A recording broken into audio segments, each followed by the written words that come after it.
Hi hello నేను మీ సంగీత. నేను కొత్తగా యూట్యూబ్ ఛానల్ స్టార్ట్ చేశానండి. మీ అందరి సపోర్ట్ అండ్ బ్లెస్సింగ్స్ నాకు కావాలి. నేను చేయబోయే ఫస్ట్ రెసిపీ వచ్చేసి చికెన్ దమ్ బిర్యానీ అండి. ప్రాసెస్లోకి వెళ్ళిపోదాం. ఫస్ట్ ప్యాన్ పెట్టుకొని ఆయిల్ హీట్ చేసుకున్న తర్వాత ఆనియన్స్ అనేవి వేసుకొని బాగా గోల్డెన్ బ్రౌన్ వచ్చేంత వరకు మనం ఫ్రై చేసుకోవాలండి. ఇది చాలా హెల్దీ రెసిపీ అండి. డైట్లో ఉన్న వాళ్ళు కూడా తినవచ్చు. ఎందుకు అలా చెప్తున్నానంటే మనం ఇంట్లో ప్రిపేర్ చేస్తున్నాం కాబట్టి కంపల్సరీగా హెల్దీ రెసిపీ అవుతుంది. దమ్ బిర్యానీ అంటేనే ఆయిల్ చాలా తక్కువగా పడుతుందండి. అదే ఫ్రై పీస్ బిర్యానీకి అయితే ఆయిల్ కొంచెం ఎక్కువగా పడుతుంది. చూసారు కదా, నేను చెప్పే విధంగా మీరు ఆనియన్స్ అనేవి గోల్డెన్ బ్రౌన్ వచ్చేంత వరకు బాగా ఫ్రై చేసుకోవాలి. జీలకర్ర, గరం మసాలా సామాలు అన్నీ వేసుకొని బాగా టమాటో అన్నీ వేసుకొని బాగా ఫ్రై చేసుకోవాలండి. చూడండి, అదిగో నేను జీలకర్ర వేస్తున్నాను కదా, మసాలా సామాలు అన్నీ వేసుకొని బాగా ఫ్రై చేసుకోవాలండి. సాల్ట్ కూడా వేయాలి. సాల్ట్ వేస్తే ఎటువంటి కాయగూరలైనా బేగా మగ్గిపోతాయి. ఇది చిన్న టిప్ అనుకోండి. చూస్తున్నారా, అదిగో నేను చెప్పిన విధంగా ఆ విధంగా చూడండి ఆనియన్స్ కానీ టమాటోస్ కానీ బాగా ఫ్రై చేసుకోవాలి. ఫ్రై చేసుకున్న తర్వాత దాన్ని మెత్తని పేస్ట్లా పట్టుకోవాలండి. చూడండి, అదిగో నేను చెప్పిన విధంగా చూపిస్తాను చూడండి అక్కడ అలా. అదే ప్యాన్ పెట్టుకొని కొంచెం ఆయిల్ వేసుకొని ఫ్రైడ్ ఆనియన్స్ చేయడానికి ఆ ఆయిల్ వేస్తున్నానండి నేను. దాంట్లోనే ఫ్రైడ్ ఆనియన్స్ కూడా చేస్తున్నాను. ఫ్రైడ్ ఆనియన్స్ అనేవి బాగా గోల్డెన్ బ్రౌన్ వచ్చేంత వరకు వేపకూడదండి. అలా వేపితే బాగా చేదుగా ఉంటాయి. లైట్గా గోల్డెన్ బ్రౌన్ వచ్చేంత వరకు సరిపోతుంది. నేను అల్లం వెల్లుల్లి పేస్ట్ ఎప్పుడు ఇంట్లోనే చేస్తానండి. అల్లం వెల్లుల్లి పేస్ట్లోనే ఆయిల్ ఇంకా పసుపు కొంచెం యూస్ చేసుకొని అల్లం వెల్లుల్లి పేస్ట్ పట్టించుకుంటే చాలా ఎక్కువ కాలంగా నిల్వ ఉంటుంది. అంటే ఒక నెల రోజుల వరకు మనం నిల్వ పెట్టుకోవచ్చండి.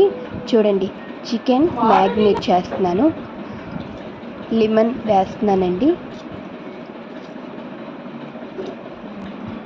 చూడండి, పసుపు, కారం, హోమ్ మేడ్ గరం మసాలా.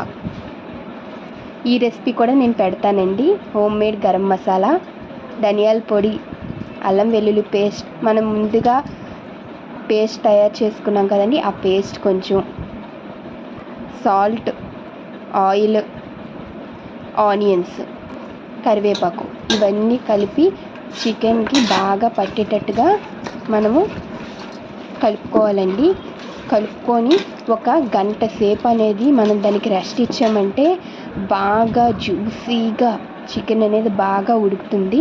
చూడండి, నేను ఇక్కడ బాస్మతి రైస్ని 2 గంటల సేపు నానబెట్టుకున్నానండి. నానబెట్టుకున్న బాస్మతి రైస్ని అందులో మసాలా సామాలు అన్నీ, జీలకర్ర, ఉప్పు, పచ్చిమిర్చి, ఆయిల్ అన్నీ వేసేసి స్టవ్ ఎక్కించేస్తున్నాను. చూసారా, ఇటు పక్క ఏమో చికెన్ ఏమో కుక్ అవుతుంది, ఇటు పక్క అంతలోపడే రైస్ ఏమో ఉడికిపోయింది. ఈ ప్యాన్ ఎందుకు పెట్టాను అనుకుంటున్నారా? ఇది చికెన్ ఫ్రైకి అండి. కొంచెం చికెన్ ఫ్రై కూడా చేస్తున్నాను. చూడండి, చికెన్ బాగా ఈ లోపడే కుక్ అయిపోయింది. రైస్ అంతా పైన వేసేస్తున్నాను లేయర్స్ కింద. చూడండి, దమ్ పెట్టేస్తున్నాను. దమ్ పెడుతున్నాను కదండి. చూడండి, దమ్ పెట్టేటప్పుడు కొంచెం ఆయిల్ అనేది పైనుంచి స్ప్రెడ్ చేయాలి. అప్పుడు మెతుక అనేది ముద్ద అవ్వకుండా పొడి పొడిగా వస్తుంది. చూడండి, మన దమ్ బిర్యానీ రెడీ అయిపోయిందండి. చూస్తున్నారా, రైస్ ఎంత బాగా, చికెన్ కూడా బాగా టెండర్గా కుక్ అయిందండి. చూస్తున్నారా, పొగలు ఎలా వస్తున్నాయి. అప్పుడే అలాగా కిచెన్ నుంచి తెచ్చి దించాను బిర్యానీ. ఇప్పుడు మా డాడీ బిర్యానీ ఇచ్చి టేస్ట్ చేసి ఎలా ఉందో చెప్తారు మనకి. చూడండి, ఇటు పక్క చికెన్ ఫ్రై చేస్తున్నానండి. కొంచెమే, ఎక్కువ కాదు. మా సిస్టర్కి దమ్ బిర్యానీలో పీసెస్ అంటే నచ్చదు, అందుకే చికెన్ ఫ్రై వేరేగా చేస్తున్నాను. చూడండి, దమ్ బిర్యానీ రైస్ రెడీ అయిపోయింది కదా, డాడీకి పెడుతున్నాను. ఇప్పుడు డాడీ టేస్ట్ చూసి ఎలా ఉందనేది మనతో షేర్ చేస్తారు.